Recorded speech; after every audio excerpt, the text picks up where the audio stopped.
ਦੇ ਵਿੱਚ ਬਣਾਇਆ ਜਾਏ ਔਰ 7 ਮੈਂਬਰ ਦਾ ਗਰੁੱਪ ਆਪਣੇ ਪਿੰਡਾਂ ਦੇ ਵਿੱਚ ਘੁੰਮੇ ਔਰ ਇਹਦੇ ਵਿੱਚ ਉਹਨਾਂ ਨੂੰ ਐਮਫਸਾਈਜ਼ ਕਰਨਾ ਚਾਹੀਦਾ ਹੈ ਟੈਸਟ ਕਰੋ जैसे मैं ਤੁਹਾਨੂੰ ਦੱਸਿਆ ਜਿੱਥੇ ਫਿਰ ਅਗਰ ਕੋਈ ਪੋਜ਼ਿਟਿਵ ਨਿਕਲਿਆ ਉਹ ਕਿਹਨੂੰ ਮਿਲਿਆ ਉਹਨੂੰ ਟ੍ਰੇਸ ਕਰੋ ਕਿ ਜਾ ਕੇ ਦੇਖੋ ਕਿ ਕਿਹਨੂੰ ਮਿਲਿਆ ਉਹਨੂੰ ਵੀ ਟੈਸਟ ਕਰੋ ਔਰ ਫਿਰ ਜਿਹੜੇ ਕੋਵਿਡ ਪੋਜ਼ਿਟਿਵ ਨੇ ट्रीट करो 3 T's test trace and treat ये चीज़ां अगर आप कर सकिए तो तुसी देखो ये अपने पिंड और मोहल्ले कंट्रोल आ सकती है।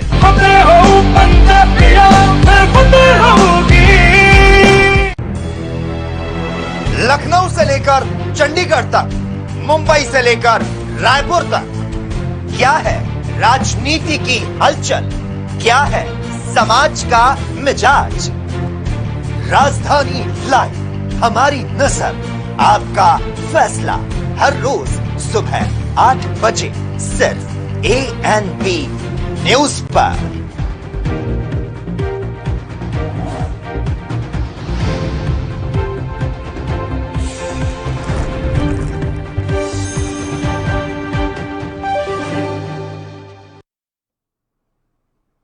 और इस बीच इस वक्त की बड़ी खबर से आपको रूबरू करवा देते हैं। हरियाणा में 15 जून से सीरो सर्वे होगा। बड़ी जानकारी समय सामने निकल कर आ रही है। गृह मंत्री अनिल विज ने इसको लेकर घोषणा भी कर दी है। सीरो सर्वे कराया जाएगा हरियाणा में। ये बड़ी जानकारी ANB न्यूज पर इस समय आप देख रहे हैं। सर्वे में 6 साल से ऊपर के बच्चे भी शामिल होंगे। इस सर्वे में 6 साल से ऊपर के बच्चे शामिल किए जाएंगे। हरियाणा के गृह मंत्री सह स्वास्थ्य मंत्री अनिल विज ने ये तमाम जानकारी आज साझा की है। हरियाणा में 15 जून से होगा सीरो सर्वे। इस वक्त की बड़ी खबर ANB न्यूज पर इस समय आप देख रहे हैं। हरियाणा के गृह मंत्री अनिल विज ने इसको लेकर घोषणा की है। उन्होंने ये भी जानकारी दी है अपनी घोषणा में कि इस सर्वे में 6 साल से ऊपर के बच्चे भी शामिल किए जाएंगे। बड़ी जानकारी गृह मंत्री अनिल विज ने ये घोषणा की है सीरो सर्वे को लेकर। गृह मंत्री अनिल विज ने बताया है कि इस बार के सर्वे में 6 साल से ऊपर के बच्चों को भी शामिल किया जाएगा और हरियाणा में 15 जून से सीरो सर्वे की शुरुआत होगी।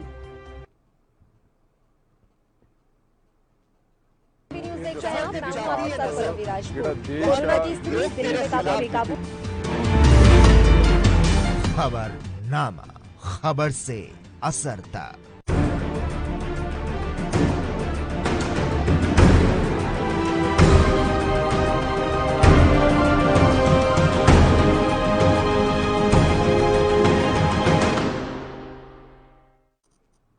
नमस्कार, ANB न्यूज देख रहे हैं आप। मैं हूं आपके साथ पल्लवी राजपूत और हमारे खास कार्यक्रम खबरनामा में आप सभी का स्वागत है। देश में पेट्रोल डीजल की कीमतें एक बार फिर बढ़ने लगी हैं। कई जगहों पर तो पेट्रोल की कीमतें 100 का आंकड़ा पार कर चुकी हैं। एक समय में पेट्रोल और डीजल की कीमतों में अंतर काफी रहता था, लेकिन आज ये हालत है कि पेट्रोल और डीजल की कीमतों में अंतर कम हो गया है। पेट्रोलियम मंत्री धर्मेंद्र प्रधान ने ये जानकारी दी कि फिलहाल पेट्रोल डीजल की कीमतें कम होने की कोई भी गुंजाइश नहीं है। उन्होंने ये भी कहा था कि इंटरनेशनल मार्केट में क्रूड ऑयल की कीमत $70 प्रति बैरल तक पहुंच गई है। इससे भी कीमतें बढ़ रही हैं। हालांकि सरकार के ही आंकड़े बताते हैं कि जब मोदी सत्ता में आए थे तब क्रूड ऑयल की कीमतें $100 प्रति बैरल से भी ज्यादा थी, लेकिन उस वक्त 1 लीटर पेट्रोल की कीमत 70 से 72 रुपए के बीच में थी। मोदी सरकार में पेट्रोल डीजल की कीमतें बढ़ने की एक वजह इन पर लगने वाली एक्साइज ड्यूटी भी है, जो केंद्र सरकार लगाती है। बढ़ती महंगाई के खिलाफ आज कांग्रेस ने भी देशव्यापी प्रदर्शन किया है। इस पर हमारी एक खास रिपोर्ट आप देखिए।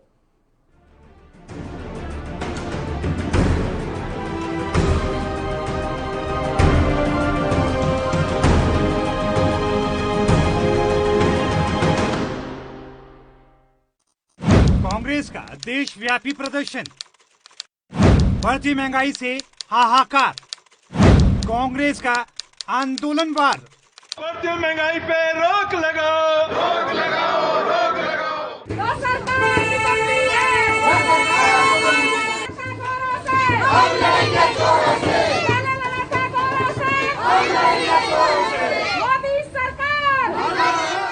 मोदी सरकार, हाय हाय, किसान विरोधी केवल मोदी, कुछ इस तरह की नारेबाजी है। ढोल नगाड़े काजी हैं। ये आंदोलन एक कांग्रेस पार्टी है। ये जो तस्वीरें देख रहे हैं आप, ये कांग्रेस का महंगाई के खिलाफ देशव्यापी रोष प्रदर्शन है, जिसमें कांग्रेस के बड़े छोटे कार्यकर्ता और नेता हैं, जो आज जनता के लिए सड़कों पर उतरे हैं। या यूं कह लीजिए कि अपनी राजनीतिक रोटियां सेकने उतरे हैं। लेकिन मुद्दा उनका वाकई बड़ा है। मुद्दा है महंगाई, मुद्दा है पेट्रोल डीजल, मुद्दा है बीजेपी। अब ऐसा हम नहीं कह रहे हैं, ऐसा कांग्रेस कार्यकर्ताओं के बयानों से साफ झलक रहा है। जब कांग्रेस की सरकार थी और क्रूड ऑयल आसमान छू रहा था इंटरनेशनल बाजार में, अंतर्राष्ट्रीय बाजार में, जब अगर 10 पैसे भी तेल के दाम बढ़ते थे तो ये उसे कम करते थे, उसको प्रोटेस्ट करते थे, सड़कों पे नंगे नाचते। आज जब अंतर्राष्ट्रीय बाजार में क्रूड ऑयल बिल्कुल निम्न स्तर पर है, ये बिल्कुल नहीं बोल रहे, उल्टा कीमतें जो आज पेट्रोल कई राज्यों में 100 से ऊपर जा चुका है, डीजल से 100 के पार पेट्रोल है और 90 के पार डीजल है आज। और गैस की टंकी 450 रुपये में थी, जो आज 850-900 रुपये तक उसकी कीमत पहुंच गई है। तो जनता को लूट रहे हैं। मध्य प्रदेश में सबसे ज़्यादा देश में टैक्स लेने वाला राज्य है। ये कुंभकर्णी सरकार आम जनता का खून चूस रही है। इस पिछले एक महीने में, बाकी सारा छोड़ो, पिछले मई के महीने में करीबन 5.5 रुपये डीजल और पेट्रोल की कीमतें बढ़ी हैं। और इस एक साल के अंदर 43 बार इन्होंने डीजल पेट्रोल के रेट बढ़ाए, जबकि इंटरनेशनल मार्केट के अंदर डीजल के रेट कम हुए हैं। ये जनता विरोधी जो सरकार है, कांग्रेस विरोधी, मजदूर विरोधी जो सरकार है, हम इस सरकार को एक संकेत देना चाहते हैं कि जो डीजल पेट्रोल जो अति हो रखी है, आम इंसान की दूर से पेट्रोल जा चुका है। आज जनता पैदल चलने को मजबूर है, बैलगाड़ियों में बैठ के चलने को मजबूर है। आज सरकार इस पेट्रोल पे अंकुश लगाए, इसको कम करने के लिए कोई रणनीति तैयार करे। आज सरसों का तेल लोगों की पहुंच से दूर हो चुका है। महानगरों में तेल की कीमतें, मुंबई में पेट्रोल 102.4 पैसे प्रति लीटर है, डीजल की बात करें तो 94 रुपए 15 पैसे प्रति लीटर है। चेन्नई 97 रुपए 19 पैसे पेट्रोल मिल रहा है तो डीजल 91 रुपए 42 पैसे है। कोलकाता की बात करें तो 95 रुपए 80 पैसे पेट्रोल है तो डीजल 89 रुपए 60 पैसे है। दिल्ली में 95 रुपए 85 पैसे और डीजल 86 रुपए 75 पैसे है। महंगाई से वाकई जनता काफी परेशान है। लगातार बढ़ते पेट्रोल डीजल के दाम ने जनता का तेल निकाल दिया है। कई जगहों पर तो पेट्रोल की कीमतें 100 का आंकड़ा पार कर चुकी हैं। सरकार के ही आंकड़े बताते हैं कि जब मोदी सत्ता में आए थे तब क्रूड ऑयल की कीमतें $100 प्रति बैरल से भी ज्यादा थी, लेकिन उस वक्त 1 लीटर पेट्रोल की कीमत 70 से 72 रुपए के बीच थी। मोदी सरकार में पेट्रोल डीजल की कीमतें बढ़ने की एक वजह इन पर लगने वाला एक्साइज ड्यूटी भी है, जो केंद्र सरकार लगाती है। मई 2014 में जब मोदी पहली बार प्रधानमंत्री बने थे तब 1 लीटर पेट्रोल पर 9.5 रुपए और डीजल पर 3.5 रुपए के आसपास एक्साइज ड्यूटी लगाई जाती थी, लेकिन आज 1 लीटर पेट्रोल पर 32 रुपए 9 पैसे प्रति लीटर के हिसाब से काटे जाते हैं और डीजल की हम बात करें तो 31 रुपए 8 पैसे प्रति लीटर एक्साइज ड्यूटी लगाई जाती है। नतीजा ये है कि केंद्र सरकार की इससे कमाई बढ़ रही है। और कई राज्यों की हम बात करें तो असम में पेट्रोल 91.55 पैसे प्रति लीटर है और डीजल 86 रुपए 40 पैसे प्रति लीटर है। बिहार में पेट्रोल 97 रुपए 95 पैसे है और डीजल 92 रुपए 5 पैसे बिक रहा है। छत्तीसगढ़ की हम बात करें तो 94 रुपए 6 पैसे है और डीजल 93 रुपए 84 पैसे है। वहीं गुजरात में पेट्रोल की कीमत 92 रुपए 69 पैसे है, डीजल 93 रुपए 31 पैसे है। हरियाणा की बात करें तो पेट्रोल 93 रुपए 80 पैसे है और डीजल 87 रुपए 47 पैसे है। हिमाचल प्रदेश की बात करें तो पेट्रोल 93 रुपए 68 पैसे है और डीजल की बात करें तो 86 रुपए 13 पैसे है। मध्य प्रदेश में पेट्रोल 104.5 पैसे है और डीजल की हम बात करें तो 95 रुपए 39 पैसे है। महाराष्ट्र में 102 रुपए और 23 पैसे प्रति लीटर पेट्रोल बिक रहा है तो डीजल 93 रुपए 38 पैसे है। पंजाब की बात करें तो 94 रुपए 89 पैसे प्रति लीटर पेट्रोल बिक रहा है, जबकि डीजल की बात करें तो 87 रुपए 86 पैसे बिक रहा है। राजस्थान की बात करें तो पेट्रोल 102 रुपए 44 पैसे है और डीजल की हम बात करें तो 95 रुपए 67 पैसे है। उत्तर प्रदेश में पेट्रोल 92 रुपए 99 पैसे प्रति लीटर बिक रहा है, जबकि डीजल 87 रुपए 5 पैसे प्रति लीटर बिक रहा है। उत्तराखंड की बात करें तो 93 रुपए 48 पैसे पेट्रोल है, जबकि डीजल 87 रुपए 43 पैसे है। बदल दो, टाइम बदल दो, तो ये लड़ाई है, आगे और लड़ाई है। महंगाई से हाहाकार है और कांग्रेस अब तैयार है। मैदान में कांग्रेस बीजेपी के खिलाफ दम भर रही है। अब महंगाई जिस तरीके से रोजाना बढ़ रही है, जनता के हित में कांग्रेस काम तो अच्छा ही कर रही है, लेकिन ये क्या, बीजेपी के खिलाफ बोलते बोलते कांग्रेस कार्यकर्ताओं की तो जुबान ही फिसल गई। बीजेपी और मोदी सरकार को मुर्दाबाद बोलते बोलते इन्होंने तो अपने ही पार्टी की नैया डुबो दी। चलिए कोई बात नहीं, शब्दों का क्या है, आप बस इन कार्यकर्ताओं की भावनाओं पर जाइए। क्या पता कांग्रेस के इस आंदोलन से बीजेपी जाग जाए और महंगाई कुछ कम कर जनता को राहत दे दे। अब आप चाहें यूँ कह लीजिए कि कांग्रेस जनता के साथ है, या यूँ कह लीजिए कि राजनीति कर रही है, लेकिन क्या पता महंगाई से जनता की डूबती नैया को कांग्रेस ही खेवैया बनकर बचा ले। Bureau report, ANB news.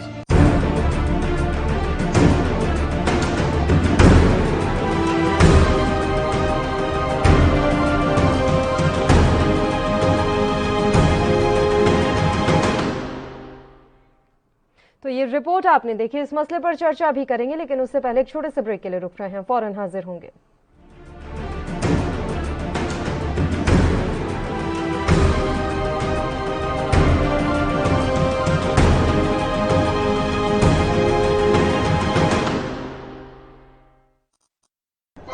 यात्रीगण कृपया ध्यान दें, ANB express news on wheels Tata sky, Airtel, Facebook page, Instagram, Jio TV, Google play, YouTube और ऐप स्टोर पर रात 9 बजे ANB न्यूज पर आ रही है। धन्यवाद। फतेह किट ਦਿੱਤੇ ਨੇ ਕਿ ਤੁਹਾਨੂੰ ਕਿਤੇ ਜਾਣ ਦੀ ਲੋੜ ਨਹੀਂ। ਅਗਰ ਤੁਸੀਂ ਪੋਜ਼ਿਟਿਵ ਹੋ, ਸਟੇਜ 1 ਦੇ ਵਿੱਚ ਹੋ, ਲੈਵਲ 1 ਦੇ ਵਿੱਚ ਹੋ, ਆਪਣੇ ਘਰ ਜਾਓ, ਫਤਿਹ ਕਿਟ ਤੁਹਾਨੂੰ ਮਿਲ ਜੂਗਾ। ਬਿਮਾਰੀ ਕੀ ਦਵਾਈ ਲੈਣੀ ਹੈ, कैसे ਲੈਣੀ ਹੈ, ਸਾਰਾ ਕਾਗਜ਼ ਵਿੱਚ ਹੈ। ਕੋਈ ਬੰਦਾ ਆਊਗਾ ਜਿਹੜਾ ਤੁਹਾਨੂੰ ਦੇਊਗਾ ਔਰ ਉਹ ਸਮਝਾਊਗਾ ਵੀ ਤੁਹਾਨੂੰ, ਉਹ ਤੁਸੀਂ ਲਓ। फतेह हो पंजाबियों में फतेह होगी।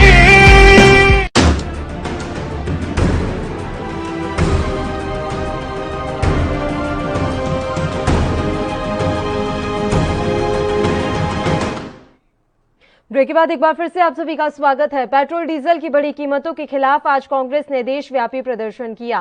कांग्रेस कार्यकर्ता आज अलग अलग जगहों पर पेट्रोल पंप के बाहर सांकेतिक प्रदर्शन करते नजर आए। इस पर कांग्रेस के वरिष्ठ नेताओं की प्रतिक्रिया आप सुनिए।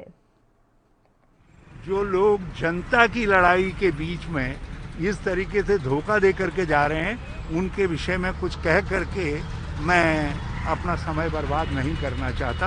मगर एक बात सत्यता है कि 2024 की लड़ाई जो है भाजपा बनाम कांग्रेस, भाजपा बनाम विपक्ष होगी, और हम विपक्ष धर्म निभा रहे हैं और निरंतर निभाते रहेंगे। राहुल गांधी जी के नेतृत्व में हम 2024 में परिवर्तन भी लाएंगे, और वो परिवर्तन आगे एक जनता के हितैषी सरकार देने के लिए होगा। पेट्रोल डीजल से केंद्र सरकार 2,70,000 करोड़ रुपए उपभोक्ताओं की जेब से निकालकर वे अपने आलीशान महल बनाने में खर्च करने वाले हैं। अगर सेंट्रल एक्साइज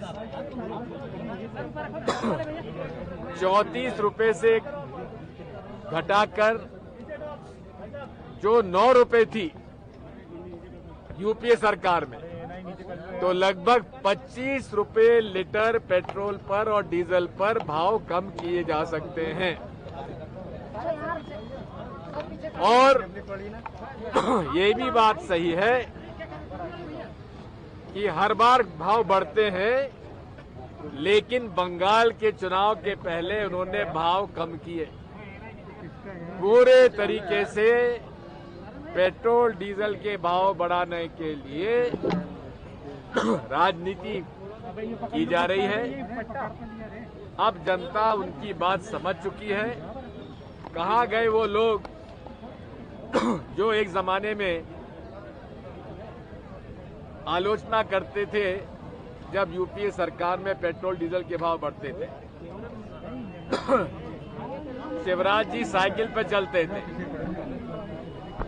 स्मृति ईरानी आती थी, राजनाथ सिंह सामने आते थे और वो ढोंगी बाबा भी आता था। पूरे तरीके से इस देश में हमारी दुख रही है भाई, है ना, हर चीज की महंगाई बढ़ती जा रही है। बढ़ती हुई महंगाई उत्तर प्रदेश के लिए, देश के लिए एक चिंता का विषय है। मध्यम वर्गीय परिवार के लोग आत्महत्या कर रहे हैं, किसान परेशान है, नौजवान परेशान है, गांव का गरीब परेशान है। डीजल के दाम, पेट्रोल के दाम जिस रूप में तेजी के साथ बढ़ते जा रहे हैं, आम आदमी के घर से निवाला छीनता जा रहा है। 220 रुपया सरसों का तेल, 150 रुपया दाल, चावल महंगा, गेहूं महंगा, सब्जी महंगी, आग लगी हुई है। गरीब आम आदमी के घर के निवाले छीनते जा रहे हैं। सिलेंडर का दाम 900 रुपये से अधिक हो गया। इस सरकार के कुव्यवस्था के खिलाफ देश के अलग अलग हिस्सों में आज कांग्रेस पेट्रोल डीजल की बढ़ती कीमतों को लेकर प्रदर्शन कर रही है। देश भर से प्रदर्शन की तस्वीरें भी सामने आ रही हैं। सबसे पहले बात करें उत्तर भारत की, तो यहां पहली तस्वीर आप अमृतसर की देख सकते हैं, जिसमें कांग्रेस कार्यकर्ताओं को आप प्रदर्शन करते हुए आराम से देख सकते हैं। इसके बाद तस्वीरें जयपुर की हैं। यहां पर भी कांग्रेस कार्यकर्ता आज धरने पर बैठ गए और महंगाई के खिलाफ जबरदस्त प्रदर्शन किया। इसके बाद अगली तस्वीरें आप कर्नाटक के 3 शहरों की देख सकते हैं, जिसमें बेंगलुरु, हुबली और मंगलुरु में कांग्रेसी कार्यकर्ताओं की तरफ से जबरदस्त प्रदर्शन आज किया गया है। आखिर में चेन्नई की तस्वीर, जहां कांग्रेस कार्यकर्ताओं को पेट्रोल डीजल की कीमतों के खिलाफ प्रदर्शन करते हुए देखा जा रहा है। तो ये 6 तस्वीरें अलग अलग शहरों से आपके टेलीविजन स्क्रीन पर, और आप ये देख सकते हैं कि आज कांग्रेस कितनी एक्टिव नजर आई। सक्रियता के साथ आज कांग्रेस के तमाम कार्यकर्ता सड़कों पर उतरे और सड़कों पर उतरकर उन्होंने आज जबरदस्त प्रदर्शन किया। न सिर्फ कार्यकर्ता, दिग्गज नेता भी आज सड़कों पर ही नजर आए और महंगाई के खिलाफ प्रदर्शन किया गया, भारतीय जनता पार्टी के खिलाफ प्रदर्शन किया गया। तो पेट्रोल डीजल के दामों को राज्य स्तर पर घटाने के लिए सरकार वैसे तो कदम भी उठा सकती है। इसमें वैट को कम करने के सीधे तरीके के अलावा रोड सेस में राहत देकर भी सरकार लोगों को तत्काल यहां राहत पहुंचा सकती है। इसके अलावा किस तरह से जनता को राहत मिल सकती है, इस बारे में मेरी सहयोगी मुस्कान ने बातचीत में अर्थशास्त्री से कुछ सवाल किए और अर्थशास्त्री ने इसको लेकर जानकारी भी दी। आइए आपको भी वो हम दिखाते हैं। रिड्यूस किया जाए, पेट्रोल 80 रुपए से ज्यादा ना हो और डीजल जो है 70 रुपए से ज्यादा ना हो। अब उसमें मैं आपको टैक्सेस के रेट इसलिए नहीं बता रहा बिकॉज सेंट्रल गवर्नमेंट के टैक्सेस तो यूनिफॉर्म है। स्टेट में हर स्टेट के अलग अलग टैक्सेस हैं, तो वो उतने स्टेट के टैक्सेस बताने में बहुत टाइम लग जाएगा। पेट्रोल और डीजल के प्राइसेस ये होने चाहिए। आज के सर्कमस्टांसेस में सरकार का एंगल भी देखते हुए, ऑयल मार्केटिंग कंपनीज का एंगल भी देखते हुए, टैक्सेस भी देखते हुए, मेरे हिसाब से टैक्सेस को इस तरीके से रिड्यूस किया जाए कि पेट्रोल 80 रुपए से ज्यादा ना हो और डीजल जो है 70 रुपए से ज्यादा ना हो। अब उसमें मैं आपको टैक्सेस के रेट इसलिए नहीं बता रहा बिकॉज सेंट्रल गवर्नमेंट के टैक्सेस तो यूनिफॉर्म है। स्टेट में हर स्टेट के अलग अलग टैक्सेस हैं, तो वो उतने स्टेट के टैक्सेस बताने में बहुत टाइम लग जाएगा। ओवरऑल मैं आपको प्राइस बता रहा हूँ कि आइडियली इतनी होनी चाहिए। जिससे क्या होगा, ऑयल मार्केटिंग कंपनी को तो जाहिर सी बात है ग्लोबल मार्केट के हिसाब से लिंक करना ही करना है, बिकॉज ग्लोबल मार्केट में उसी रेट पे वो पे कर रहे हैं और डॉलर में परचेज कर रहे हैं। साथ ही साथ सरकारों को भी एक रीजनेबल लेवल के टैक्सेस जो है आ जाएंगे। पर आज की तारीख में तो कैसे कम हो सकते हैं फ्यूल के दाम, इसको लेकर अर्थशास्त्री ने भी जवाब दिया है। इस मसले पर हम चर्चा भी करेंगे। हमारे साथ भी अर्थशास्त्री जुड़ेंगे, उनसे हम जानने की कोशिश करेंगे कि आखिर पेट्रोल डीजल के दाम इतनी तेजी से क्यों बढ़ रहे हैं, और दूसरा चुनावों के समय ये दाम क्यों थम गए थे, अब अचानक से इन दामों के बढ़ने के पीछे क्या वजह है, और कैसे हम इन दामों को कम कर सकते हैं, जनता को कैसे राहत दे सकते हैं, और क्या तरीका ऐसा हो सकता है कि जनता को भी राहत मिल जाए और सरकार पर भी आर्थिक बोझ ना पड़े और सरकार को भी आर्थिक मोर्चे पर किसी तरह का नुकसान ना हो। ये तमाम सवालों के जवाब हम अर्थशास्त्री से जानेंगे। उस बीच ये अहम जानकारी भी हम आप तक पहुंचा रहे हैं कि कैसे कांग्रेस आज पूरे देश में सड़कों पर उतरी नजर आई। कांग्रेस की तरफ से प्रदर्शन किया गया। कांग्रेस ने जगह जगह पेट्रोल पंप के बाहर जाकर सरकार के खिलाफ नारेबाजी की है। पेट्रोल डीजल की जो इस समय कीमतें आसमान छू रही हैं, उन्हें कम करने की मांग की गई है। एक छोटे से ब्रेक के लिए यहां रुक रहे हैं, फौरन हाजिर होंगे।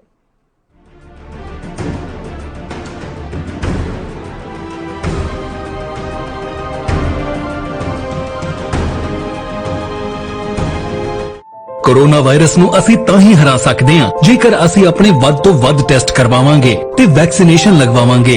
जैसे ही थोनू कोई थोड़ी बीमारी भी लगे, थोनू लगे कि मैनू मेरी छाती च दर्द है या मैनू खांसी हो गई या मैनू जुकाम हो गया या मेरा बदन दर्द है, तुसी वेट ना करो, टेस्ट कराओ। ਪੰਜਾਬ ਸਰਕਾਰ ਵੱਲੋਂ ਕੋਰੋਨਾ ਵਾਇਰਸ ਨਾਲ ਨਜਿੱਠਣ ਲਈ ਪੰਜਾਬ ਦੇ ਪਿੰਡਾਂ ਵਿੱਚ ਵੈਕਸੀਨੇਸ਼ਨ ਡਰਾਈਵ ਚਲਾਈ ਗਈ ਹੈ ਤਾਂ ਜੋ 18 ਸਾਲ ਤੋਂ ਉੱਪਰ ਦੇ ਸਾਰੇ ਲੋਕ ਜਲਦ ਤੋਂ ਜਲਦ ਆਪਣੀ ਵੈਕਸੀਨੇਸ਼ਨ ਕਰਵਾ ਸਕਣ। ਪੂਰੇ ਪੰਜਾਬ ਦੇ ਪਿੰਡਾਂ ਲਈ ਕੋਵਿਡ ਟੈਸਟਿੰਗ ਕੇਂਦਰ ਸਥਾਪਿਤ ਕੀਤੇ ਗਏ ਨੇ। ਜੇਕਰ ਤੁਹਾਨੂੰ ਬੁਖਾਰ ਜ਼ੁਕਾਮ ਜਿਹੇ ਲੱਛਣ ਮਹਿਸੂਸ ਹੁੰਦੇ ਹਨ ਤਾਂ ਤੁਰੰਤ ਆਪਣਾ ਕੋਰੋਨਾ ਵਾਇਰਸ ਦਾ ਟੈਸਟ ਕਰਵਾਓ। ਕੋਰੋਨਾ ਸੰਬੰਧੀ ਜਾਣਕਾਰੀ ਲਈ 104 ਹੈਲਪਲਾਈਨ ਤੇ ਕਾਲ ਕਰੋ। तो तुसी प्लीज इस गल तो हुण मेरी गल मनो कि आपां पंजाब नूं बचाउणा है, अपने परिवारां नूं बचाउणा है, अपने पिंड नूं बचाउणा है, तुसी अपने महल्लिਆਂ नूं बचाउणा है। तुसी जो दस्सिया डॉक्टरां ने करो। हिदायतां दी पालना करके आओ मिल के करिए कोरोना ते फतेह। यही है साडा मिशन फतेह।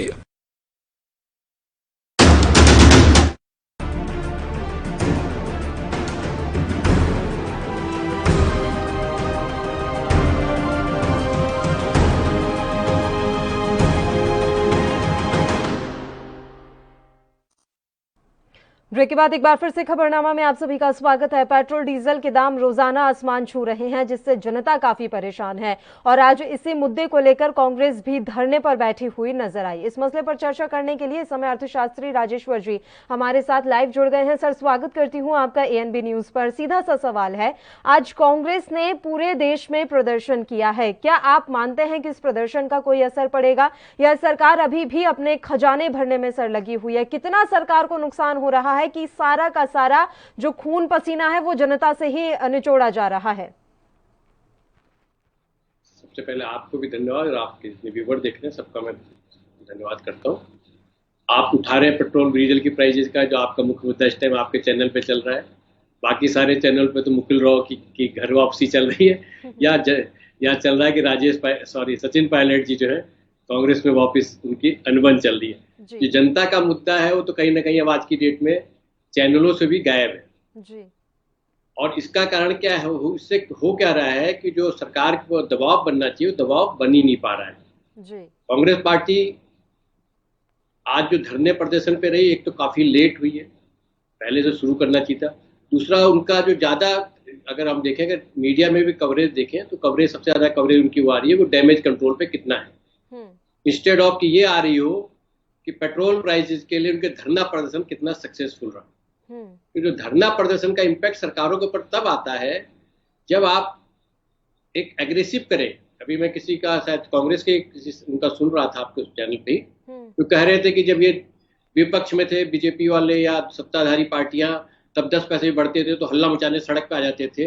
तो आप विपक्ष में अब आप हैं, आप उनसे जो सत्ता में उनसे आप ये कैसे उम्मीद कर सकते हैं कि वो हल्ला मचाने, ये जो हल्ला मचाने या जो विरोध प्रदर्शन का काम विरोधी पार्टी का था और वो आपका काम था, वो आप इफेक्टिवली नहीं कर पा रहे। उसका नतीजा ये हो रहा है कि सरकार के ऊपर मैं भी कहना चाहूंगी राजेश्वर जी कि विपक्ष को जितना मजबूती के साथ मुद्दे उठाने चाहिए वो उसमें नाकाम साबित हो रही है। कांग्रेस को हो क्या गया है, ये भी हम आपके साथ यहाँ चर्चा करेंगे, समझने की कोशिश करेंगे। उससे पहले बस एक छोटे से ब्रेक के लिए रुक रहे हैं, फौरन हाजिर होंगे।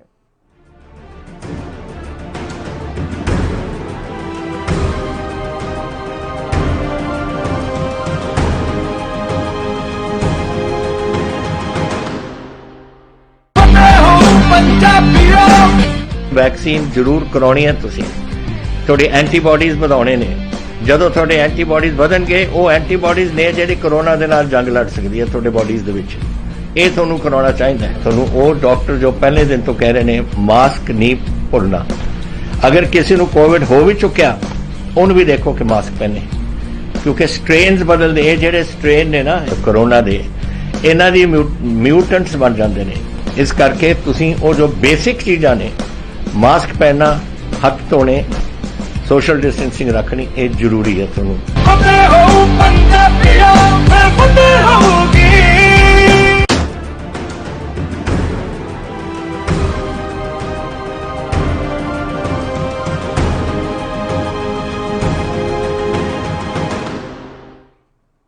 ब्रेक के बाद एक बार फिर से आप सभी का स्वागत है। अर्थशास्त्री राजेश्वर जी लगातार हमारे साथ बने हुए हैं। बताइए सर, आप किस तरीके से इस समय विपक्ष की भूमिका को देख पा रहे हैं? ना सिर्फ कांग्रेस, हालांकि कांग्रेस सबसे पुरानी पार्टी है और इतनी बड़ी पार्टी रही, अब इस मोर्चे पर वो पहुंच गई है, न हालातों पर वो पहुंच गई है कि छोटे छोटे मुद्दों को लेकर भी वो ध्यान आकर्षित नहीं कर पा रही। क्या विपक्ष हमारे देश में कमजोर हो गया है और उसी का नतीजा सब भुगत रहे हैं? जी हाँ, मैं आपकी बात से बिल्कुल एग्री है और ये बात बिल्कुल हमें मान लेनी चाहिए कि विपक्ष कमजोर नहीं, बहुत कमजोर हो गया है। एक तो विपक्ष यूनाइटेड नहीं है, दूसरा उनके अपने अपने पर्सनल मुद्दे बहुत से चल रहे हैं, तीसरा मैक्सिमम टाइम विपक्ष का आज की डेट में पार्टी के जो सिनेरियो है या पार्टी के जो मैनेजमेंट है उस पर ही टाइम खर्च हो रहा है, न कि जनता के मैनेजमेंट के ऊपर। और उसका सारा नतीजा ये हो रहा है कि जो सत्ता में जो लोग हैं उन पर विपक्ष का कोई इम्पैक्ट नहीं आ रहा है। और जब चुनाव आते हैं, जैसे आपने देखा होगा वेस्ट बंगाल का चुनाव था, तब प्राइजेज आपके पेट्रोल की बढ़नी रोक दी थी। वो क्या है कि चुनाव से डायरेक्ट लिंक करके उस प्राइजेज का वो कर रहे हैं, न कि किसी विपक्ष पार्टी की दबाव का उनके ऊपर कोई इम्पैक्ट आता हुआ दिख रहा है। हम सबको पता है, हम इतने दिन से डिस्कस कर रहे हैं, सरकार को भी पता है कि उनका जो कंपोनेंट है बहुत हाई है। सबको पता है कि टैक्स के बहुत अधिक हाई ले रहे हैं। सबको पता है कि लगभग 2.5 लाख करोड़ रुपए से अधिक तो उन्होंने सिर्फ पेट्रोल और डीजल के जो बढ़ते हुए एडिशनल रेवेन्यू कमा लियो, 2.5 लाख से कोई बोलता है 4 लाख करोड़ रुपए के करीब, तो इस 2.5 लाख से 4 लाख करोड़ रुपए के करीब उन्होंने इससे कमा लिया है। माननीय जो ऑयल मंत्री जी, हमारे पेट्रोलियम ऑयल मंत्री धर्मेंद्र प्रधान जी बोल के चले गए कि हमें करीब 1.25 लाख करोड़ रुपए और चाहिए उसके लिए, अपने जो हम आपका घाटा कर रहे हैं आपके वैक्सीनेशन के लिए और इसके लिए, उसका पैसे की भरपाई हम कहाँ से करेंगे? तो हम तो करेंगे ही नहीं। मतलब पहली बार ऐसा कोई मंत्री आ रहा होगा या पहली बार ऐसी कोई सरकार है जिसका कहीं इम्पैक्ट, जिसको दिखलाई नहीं दे, जिसको ये बात समझने की कोशिश नहीं कर रहे हैं कि हम अगर पेट्रोल डीजल की सरकार अगर लगातार पेट्रोल डीजल की प्राइस बढ़ते रहे और हम आम जनता, उसका इम्पैक्ट जो डायरेक्ट आ रहा है, प्राइस कंट्रोल नहीं हो पा रही है, प्राइस बढ़ती चली जा रही है। अभी हम आपके एक अर्थशास्त्री जी का भी विचार सुन रहे थे कि 70 और 80 रुपए पे रखो, लेकिन बात ये नहीं है, ये तो सबको पता है कि 70 रुपए पे रखो, 80 रुपए पे रखो, 50 रुपए पे रखो, लेकिन सरकार की इंटेंशन है क्या? सरकार अपने खर्चे, अगर आप देखिएगा तो ओवरऑल सरकार अपने खर्चे कोई कम नहीं कर रही है। सरकार के जो सिक्योरिटी पे खर्चे, पहला भारत एक ऐसा देश होगा जहां सिक्योरिटी की प्रॉब्लम आती है, कहा जाता है कि लॉ एंड ऑर्डर की प्रॉब्लम है, तो जो होम मिनिस्टर है उसके घर की सिक्योरिटी बढ़ा दी जाती है। हम आम जनता की सिक्योरिटी की बात करते हैं तो उसके घर की सिक्योरिटी बढ़ाई जाती है। तो वैसे ही हालत उसमें भी हो गई है पेट्रोल डीजल में। हम कहते हैं आम जनता को रिलीफ दीजिए, आप पेट्रोल और डीजल प्राइस बढ़ा देते हैं कि आम जनता आप चढ़ो ही नहीं, खर्चा ही नहीं होगा, तो बात तुम्हारे पैसे बच गए। तो जो एक तरीका जो काम करने का इकोनॉमिक जो जिनसे चलती है वो नहीं चलाई जाने की कोशिश की जा रही है। सरकार, आपको पता है सारी जगह दिक्कतें हैं, तो सरकार को अपने खर्चे भी कम करने चाहिए। मैं नहीं कह रहा हूँ कि हम एज विरोधी पार्टी बात करें कि विस्टा प्रोजेक्ट बंद करो या वो प्रोजेक्ट बंद करो या ना करो। सरकार को ओवरऑल व्यू लेना पड़ेगा कि उसके कितने खर्चे कम किए जा सकते हैं। और अगर आप सारे बजट या सारे उनके खर्चे एक्सपेंडिचर देखिएगा तो सरकार के खर्चे हर साल, सरकार चलाने के एडमिनिस्ट्रेटिव खर्चे की बात कर रहा हूँ, ये नहीं कर रहा हूँ कि जो जनता के ऊपर खर्च करे, सरकार अपने चलाने के खर्चे भी लगातार बढ़ाती जा रही है, चाहे वो सिक्योरिटी पे हो, चाहे प्रोटेक्शन पे हो, चाहे उनके ट्रेवलिंग पे हो, चाहे उनके दूसरे जो साज सज्जा के सामान है उस पे जो खर्चे हो रहे हैं, चाहे एडमिनिस्ट्रेटिव। अपने खर्चों में कोई कटौती नहीं कर रही है और उसका सीधा बोझ जो है वो आम जनता की जेब पर पड़ रहा है। और वाकई में ये बात हम सबको समझनी होगी, तभी जाकर इस मसले पर हम जोर शोर से अपनी आवाज उठा पाएंगे। एक और छोटे से ब्रेक के लिए यहाँ रुक रहे हैं, फौरन हाजिर होंगे।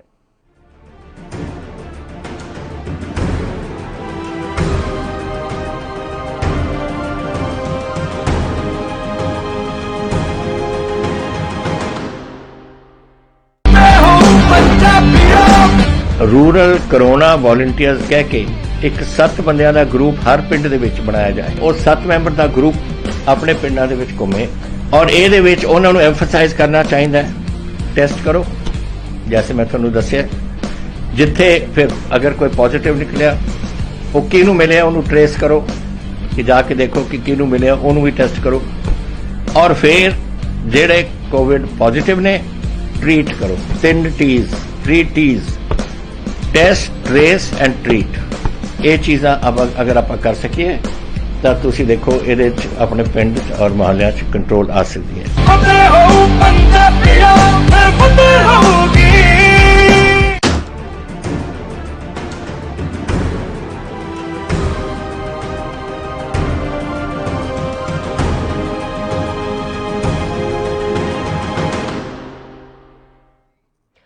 ब्रेक के बाद एक बार फिर से खबरनामा में आप सभी का स्वागत है। महंगाई के बारे में आज हम बात कर रहे हैं। देखिए, ना सिर्फ पेट्रोल डीजल की कीमतों में वृद्धि दर्ज की जा रही है, हमारे देश में जो खाद्य तेल हैं उनकी कीमतें भी लगातार बढ़ती जा रही हैं, जो बहुत ही ज्यादा चिंता का विषय है।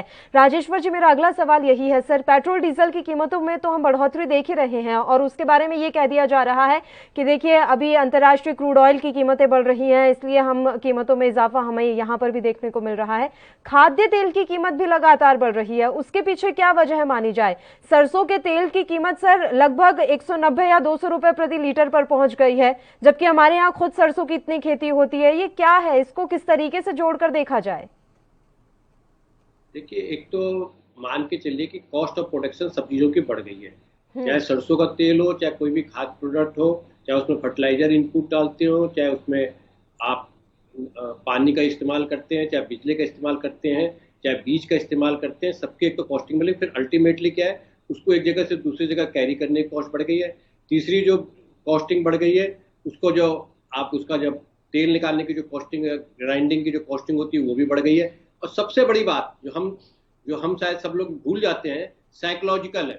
साइकोलॉजिकल क्या है कि जो आपका एक ब्रांडेड ऑयल, मान लीजिए एक्स ब्रांड है या कोई वाई ब्रांड है, वो अगर 200 रुपये लीटर बिकता है, तो आपका जो लोकल जहाँ पर तेल के ऑयल वाले जो क्रशर होता है उसके अंदर जाएं, या ऑयल वाले जो कोहलू जिसको कहा जाता है वहां जाएंगे, वो ब्रांडेड के साथ अपने आप को मैच करता है। उसको लगता है कि एक्स ब्रांड जो है 200 लीटर पे लीटर बिकता है, वो अपने आप को भी 180 रुपये ही आपको प्राइस पे देगा, चाहे उसको एट होम 100 रुपये पड़ता। तो अब जो एक ब्रांडिंग का चलन आता जा रहा है, चाहे वो गोभी की ब्रांडिंग आपको पैकिंग करके बेची जाती है, तो 10 रुपए की पैकिंग या 2 रुपए का जो किसानों के पास से चलता है, वो ब्रांडिंग करके आपको 50 रुपए मिलता है।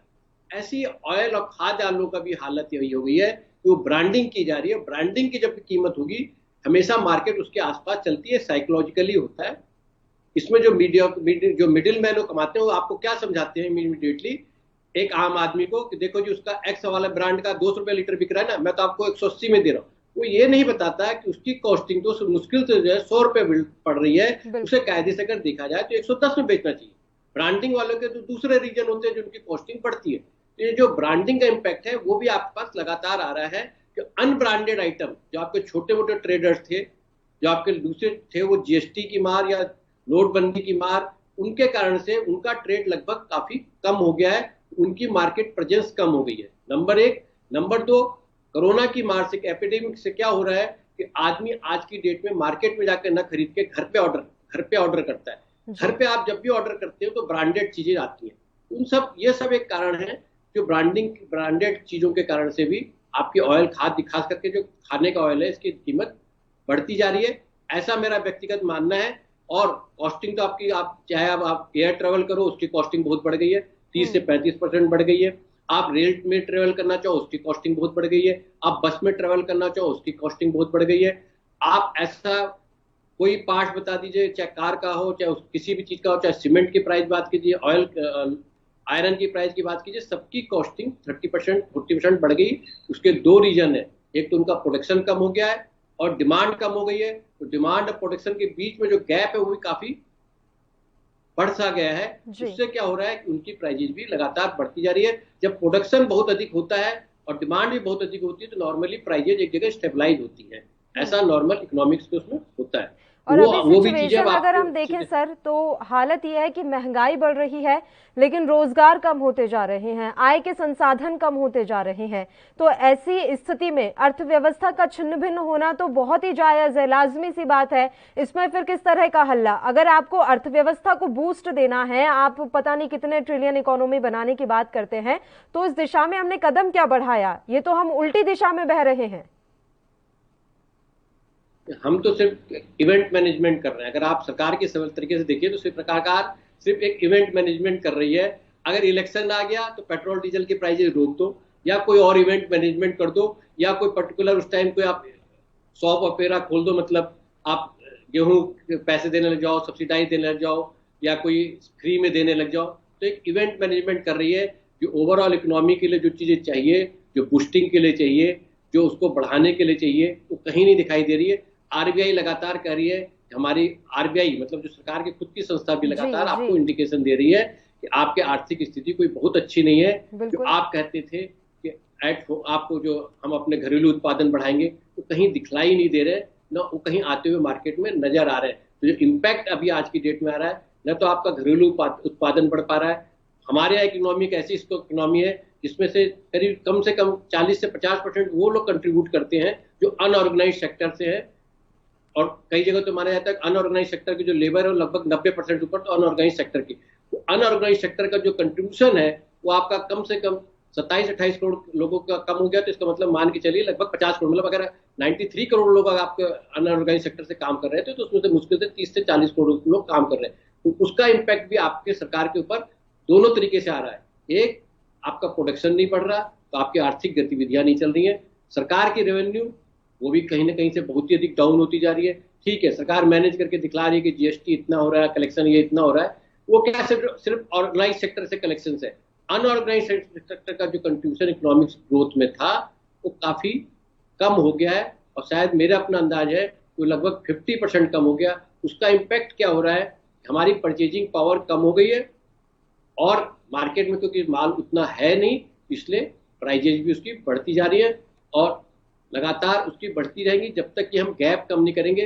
सारे इकोनॉमिक्स कह रहे हैं you have to boost for the boosting of the economic. जो नीचे का तबका है आपको उसको पैसे से किसी न किसी रिसोर्सेज से पैसे देने पड़ेंगे, चाहे कोई तरीका निकालिए, चाहे उनको लोन के नाम से दीजिए, चाहे उनको एडवांस के नाम से दीजिए, चाहे उनको फ्री बीज के नाम से दीजिए, चाहे उनको एम्प्लॉयमेंट के नाम से दीजिए, आपको कोई ना कोई काम करेंगे। मैं इसकी रेफरेंस में आपको बता दूं, आसिफ उद्दौला के लिए कहा जाता है कि नवाब आसिफ उद्दौला लखनऊ के जब नवाब होते थे तब उनके यहाँ बहुत बड़ी, उस टाइम जब अकाल आया ये कहा गया कि कैसे इन लोगों को आम आदमी का काम चलाया जाए।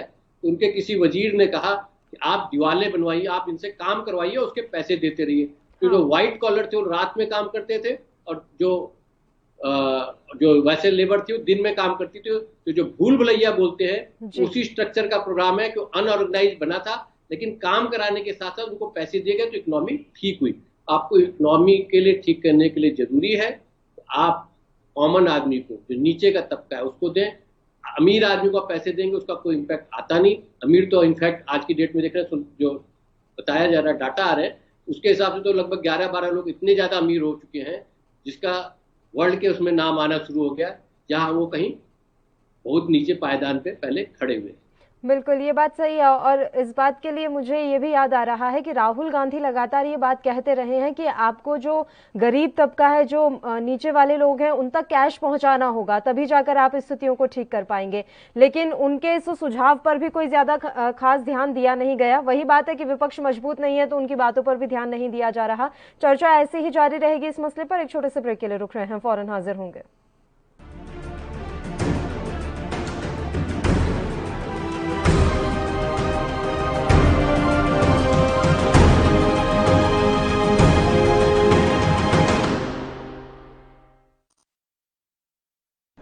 यात्रीगण कृपया ध्यान दें, A&B express, news on wheels, Tata sky, Airtel, Facebook page, Instagram, Jio TV, Google play, YouTube और ऐप स्टोर पर रात 9 बजे A&B न्यूज पर आ रही है। धन्यवाद। फतेह किट ਦਿੱਤੇ ਨੇ ਕਿ ਤੁਹਾਨੂੰ ਕਿਤੇ ਜਾਣ ਦੀ ਲੋੜ ਨਹੀਂ। ਅਗਰ ਤੁਸੀਂ ਪੋਜ਼ਿਟਿਵ ਹੋ, ਸਟੇਜ 1 ਦੇ ਵਿੱਚ ਹੋ, ਲੈਵਲ 1 ਦੇ ਵਿੱਚ ਹੋ, ਆਪਣੇ ਘਰ 'ਚ ਜਾਓ, ਫਤਿਹ ਕਿਟ ਤੁਹਾਨੂੰ ਮਿਲ ਜੂਗਾ। ਬਿਮਾਰੀ ਦਾ ਕੀ ਦਵਾਈ ਲੈਣੀ ਹੈ, कैसे ਲੈਣੀ ਹੈ, ਸਾਰਾ ਕਾਗਜ਼ ਵਿੱਚ ਹੈ। ਕੋਈ ਬੰਦਾ ਆਊਗਾ ਜਿਹੜਾ ਤੁਹਾਨੂੰ ਦੇਊਗਾ ਔਰ ਉਹ ਸਮਝਾਊਗਾ ਵੀ ਤੁਹਾਨੂੰ, ਉਹ ਤੁਸੀਂ ਲਓ। ਫਤਿਹ ਹੋ ਪੰਜਾਬੀਓ, ਫਤਿਹ ਹੋਊਗੀ।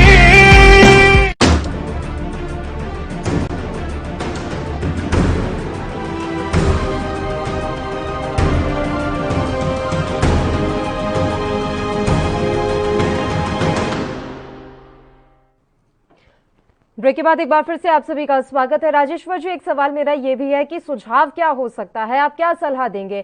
फिलहाल फौरी तौर पर लोगों को राहत मिल जाए पेट्रोल डीजल की कीमतों को लेकर, तो इसके लिए हम क्या रास्ता अपना सकते हैं कि सरकार को भी ज्यादा नुकसान ना हो और जनता की जेब पर भी इतना ज्यादा बोझ ना पड़े? देखिए, जैसे आप अभी राहुल गांधी जी का नाम रेफर किया, तो राहुल गांधी जी भी जो है इकोनॉमिक जो एडवाइजर है उनसे सलाह लेके वही बता रहे हैं। राहुल गांधी जी खुद में कोई इकोनॉमिस्ट नहीं है, ना उनका वो ऐसा कोई वो है कि बड़ा क्लियर कॉन्सेप्ट हो, लेकिन वो एडवाइजर सुन रहे हैं। सरकार को भी एडवाइजर है, जो क्षेत्र के एक्सपर्ट, उनकी बात सुननी चाहिए। हम बात करें अगर कम कैसे किया सकता है, कम करने के लिए जरूरी है कि डायरेक्ट इम्पैक्ट कम से कम पेट्रोल डीजल में सरकार को कम करना चाहिए। इसका कम करने का तरीका यही होगा कि सरकार को अपने वैट और दूसरी जो सरकार का कंपोनेंट जो काफी हाई है, जो 32-33 रुपए का करीब है सेंट्रल गवर्नमेंट का और करीब 24-25 रुपए का स्टेट गवर्नमेंट का है, उस टोटल मिलाकर के लगभग जो है 60 रुपए के आसपास जो बनता है, उस इम्पैक्ट को कम करे। 60 की जगह उसको 30-35 पे लेकर के आए, जो लगभग पहले के मुकाबले। तो 35 रुपए का आप वहां रिलीफ दीजिए। जो सरकार को 35 रुपए का पर लीटर जो घाटा होता है, उस घाटे को पूरा करने के 3-4 तरीके हैं। सबसे पहला तरीका तो यह है कि सरकार अपने खर्चे कम करे। अपने खर्चे अगर सरकार कम करती है तो आप मान के चलते हम लोग अगर ठीक से खर्चे कम करें, भाई फ्रांस का जो प्राइम मिनिस्टर है सड़क पे है, अगर आपने सुना ही होगा कि उसकी न्यूज में कि सड़क पे घूमते हुए किसी ने हिट कर लिया था, तो वहां का मतलब उसके फ्रांस के जितने बड़े यूरोपियन कंट्री का जो प्राइम मिनिस्टर, उसकी सिक्योरिटी पे खर्चा लगभग बहुत कम होता है। हमारे यहाँ की सिक्योरिटी पे पर डे का प्राइम मिनिस्टर की सिक्योरिटी पे लगभग माना जाता है कि 2 से 3 करोड़ पर डे का खर्चा होता है। इस ढंग के, मैं नहीं कह रहा हूँ कि खर्चे उनके कम कर दिए तो आप सिक्योरिटी परसेप्शन है, लेकिन इसी टाइप के जो खर्चे हैं सरकार को अगर कम करे तो सरकार अपने खर्चे अगर कम करती है, अगर 10-12% के करीब कम कर लेती है, उसका डायरेक्ट इम्पैक्ट आप जो है इसके ऊपर आएगा। पेट्रोल डीजल के जो आपके डिफरेंस है वो बच जाएगा। दूसरा तरीका यह है कि आप नए नोट छापिए, आप एक्स्ट्रा नोट छापिए। और नोट छापने के ऊपर ऐसा कोई नहीं, जो कि पहले के राजन साहब और दूसरे जो है इकोनॉमिक एडवाइजर लगातार बोल रहे हैं कि आपको नोट छापने के अलावा आपका कोई बहुत ज्यादा ऑप्शन नहीं है। तीसरा तरीका यह है कि सरकार जो है अपने ऋण पत्र जारी करे मार्केट में, जो बोलते हैं कि लोन पेपर जारी करके उस पे से कुछ पैसे मार्केट से उठाए, चाहे नेशनल मार्केट से उठाए चाहे इंटरनेशनल मार्केट से उठाए।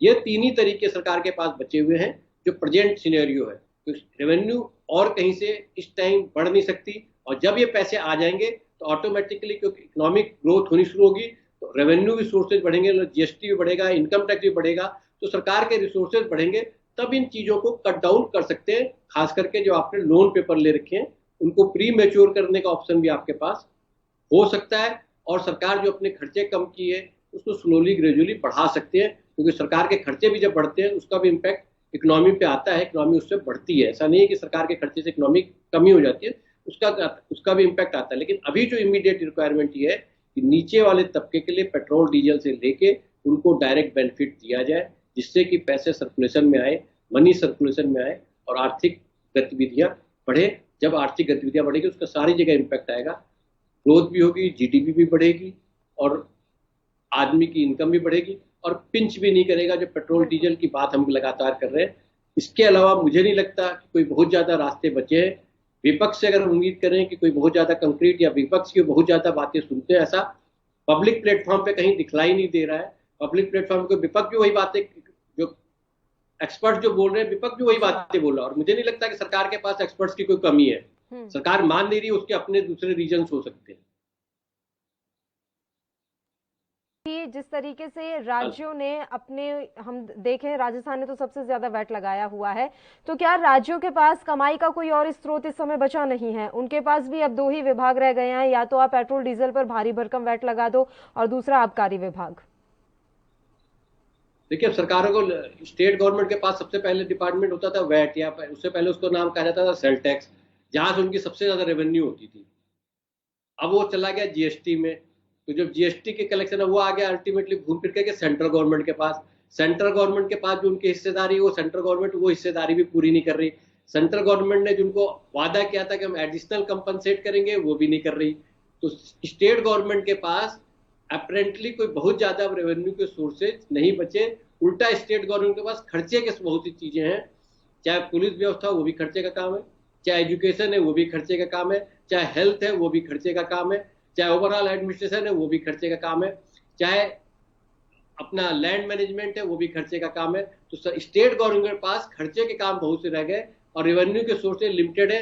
स्टैम्प ड्यूटी वो एक हो गई, कहीं खदानों के या माइनिंग के जो राइट्स देते हैं वो एक ड्यूटी वो हो गया, या फिर बच गया जो मेजर सोर्स ऑफ इनकम बच गई लिकर और पेट्रोल डीजल में जो वैट लगता है, इसके ऊपर ही उनके पास रिसोर्सेज जो मेजर रिसोर्सेज उनका जो मुझे लगता है 70 से 80% जो उनकी रेवेन्यू आती है यहीं से आती है। स्टेट गवर्नमेंट को भी एडवाइस यही की जा सकती है कि वो भी खर्चे कम करें। अगर आप स्टेट गवर्नमेंट के भी एडमिनिस्ट्रेटिव खर्चे देखें तो लगातार बढ़ रहे हैं, सरकारें किसी की भी हो वो भी लगातार बढ़ रही हैं। किसी स्टेट गवर्नमेंट कोई स्टेट गवर्नमेंट ये नहीं बता सकती कि उसके कुछ खर्चे कम हुए हैं, जबकि उन्हें भी अगर ईमानदारी से बात करें तो इस मामले में उन्हें भी आना चाहिए कि हमने अपने खर्चे कम करके दिखलाए हैं। कम करने के नाम पे क्या होता है, वो लोगों को कॉन्ट्रेक्चुअल जॉब पे लगा देते हैं, जो कोई बहुत अच्छा रास्ता नहीं है। रास्ता तो कम करने ये का साफ ये है। तौर पर दिखाई दे रहा है कि हर कोई अपना खजाना भरने में लगा हुआ है, राज्य सरकारें हों चाहे फिर केंद्र सरकार। अभी किसी की प्रायोरिटी ये नहीं है कि कोरोना के काल में लोगों को हम राहत दे पाएं। फिलहाल आपका बहुत बहुत शुक्रिया राजेश्वर जी, आप हमारे साथ जुड़े, इतनी अहम चर्चा का आप हिस्सा रहे। इसी के साथ खबरनामा में भी फिलहाल के लिए इतना ही। मुझे दीजिए इजाजत। देश प्रदेश के तमाम ताजा खबरों के लिए आप बने रहिए हमारे साथ। नमस्कार।